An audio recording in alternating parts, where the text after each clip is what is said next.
დღეს მოვამზადე ნოყიერი ვახშამი მთელი ოჯახისთვის, მადამ ბოარი. პირველ რიგში ზეთიან გახურებულ ტაფაზე მოვშუშე წვრილად დაჭრილი ქათმის ფილე და მოვშუშოთ კარგად ისე რომ მზად იყოს ფილე, რომ ამოიშრობს წყალს, დავამატე გემოვნებით მარილი და შავი წიწაკა. ასევე ზეთში მოვშუშე ხახვი,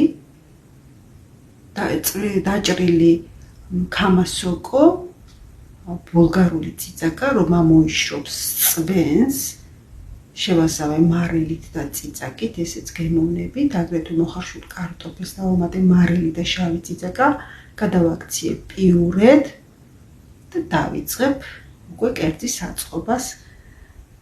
ლანგარზე მოვასხი ცოტა ზეთი და გადავანაწილე მასზე კარგად. პირველ ფენად მოვტკეპნე პიურე, მეორე ფენად ქათმის ფილე, მესამე ფენად სოკო, მოვალაგე ზემოდან თხლად დაჭრილი პომიდორი, გადავანაწილე მასზე მაიონეზი და მოვაყარე ბლომად ყველი. გამოვაცხო გახურებულ ღუმელში 200 გრადუსზე მობრაწვამდე. დეტალები იხილეთ აღწერილობაში.